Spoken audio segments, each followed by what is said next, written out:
আসসালামু আলাইকুম সকল ভিউয়ার্স। আজকে হচ্ছে আমরা একটি শো কভার নিয়ে আসছি। তো ইমরান ভাই হচ্ছে সম্প্রতি তিনি হচ্ছে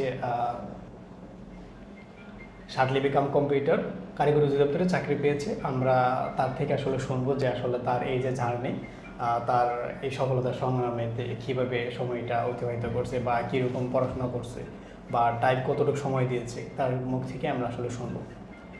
ঠিক আছে ইমরান ভাই, আজকে আপনি আসলে কোচিংয়ে ভর্তি হয়েছেন কতদিন? প্রায় 2 বছর। হ্যাঁ, সে প্রায় 2 বছর হয়েছে ভর্তি হয়েছে। এখন এই যে আপনার যে শুকর, এটা শুনে আসলে আপনার কীরকম লাগতেছে? অবশ্যই সবচাইতে ভালো ভালো লাগার মুহূর্ত, এতদিনের পরিশ্রমের ফল, একটা সরকারি চাকরি, সোনার হরিণ। অবশ্যই আমার কাছে খুবই ভালো লাগতেছে। আল্লাহর কাছে লাখো কোটি শুকরিয়া যে তিনি তার রাজ্জাক নামের উসিলায় আমাকে রিজিকের ব্যবস্থা করে দিয়েছেন। আচ্ছা, আপনি হচ্ছে কম্পিউটার প্র্যাকটিক্যাল কীরকম সময় দিয়েছেন?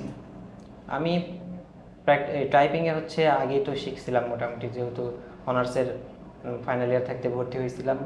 তো তখন তো শার্টলিপি করতাম না, আমার হচ্ছে তখন টাইপিং করতাম আর রিটেন করতাম। তখন থেকে আমার টাইপিং কমপ্লিট। আর গত বছর হচ্ছে জুলাই থেকে আমি শার্টলিপি শেখা শুরু করি। তো তারপরে দেখলাম যে এত কষ্ট করে যেহেতু শার্টলিপি শিখতেছি, তো আমি শার্টলিপি দিয়ে চাকরি নিব। তো তারপর থেকে আমি আর হচ্ছে মুদ্রাক্ষরিকে আর অ্যাপ্লাই করা হয় নাই আমার। আমি শার্টলিপিতে অ্যাপ্লাই করেছি। যা হোক, আল্লাহ তাআলার অশেষ রহমতে আমি শার্টলিপিতেই চাকরি পেয়েছি। যেহেতু আমাদের এখানে টাইপিংয়ের ব্যবস্থা আছে, সফটওয়্যারের মাধ্যমে টাইপিং, এটা হচ্ছে আমাকে অনেক কাজে দিয়েছে। আর গ্রুপে সবাই মিলে 20-50 জনের মধ্যে যখন টাইপ করা হয়, তো এটা হচ্ছে আমার অনেক কাজে দিয়েছে। আমি হচ্ছে প্রথমে একটা টাইপিংয়ে ফেল করছিলাম, তো ওইখান থেকে আমি ভাবলাম যে এইটা হওয়ার কারণ কি। তো দেখলাম যে আমি তখন গ্রুপ টাইপিংটা করতাম না। পরবর্তীতে আমি গ্রুপ টাইপিংয়ে ফোকাস দেওয়ার কারণে আমার এই সমস্যাটার পরবর্তীতে হয়। যা হোক, আলহামদুলিল্লাহ যে আমি এত সুন্দর একটা পরিবেশ পাইছি জব কেয়ারে টাইপিং করা বা প্র্যাকটিক্যাল শার্টলিপির। তো জব কেয়ারের কাছে আমি আন্তরিকভাবে কৃতজ্ঞ যে আমি জব কেয়ারের মাধ্যমে যে আমি একটা সফলতার মুখ দেখতে পেলাম। যাক ভাই, হচ্ছে সুন্দরভাবে। তো আমরা হচ্ছে আর চাকরি পাওয়ার পরে সর্বপ্রথম হচ্ছে কাকে জানিয়েছিলেন? চাকরি হচ্ছে প্রথমে আমার চাচাতো ভাই আমাকে ফোন দিছে যে ওর কাছে আমার অ্যাডমিট কার্ড ছিল, ও রেজাল্ট দেখছে, কিন্তু আমাকে বলতেছিল যে ভাই রেজাল্ট দিছে দেখো। তো আমি বললাম যে ও আমাকে দেখতে বলতেছে কেন। তো আমি বুঝতে পারলাম যে মনে হয় চাকরি হয়েছে। যাই হোক, আমি সকালে 7টার দিকে, তো আমি দোয়া দরুদ পরে রেজাল্ট দেখতেছি, একদম ফার্স্টে আমার রেজাল্ট, আমার রোলটাই ফার্স্টে। আমি আবার হচ্ছে আমার রুমমেটকে বললাম যে ভাই আমার রোলটা একটু মিলাই দেখেন। পরে বলতেছে হ্যাঁ চাকরি হয়েছে।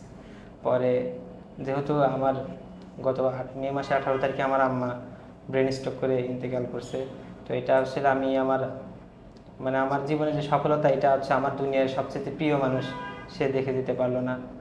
আল্লাহ নিশ্চয়ই উত্তম পরিকল্পনাকারী, তিনি আগেই পরিকল্পনা করে রেখেছেন।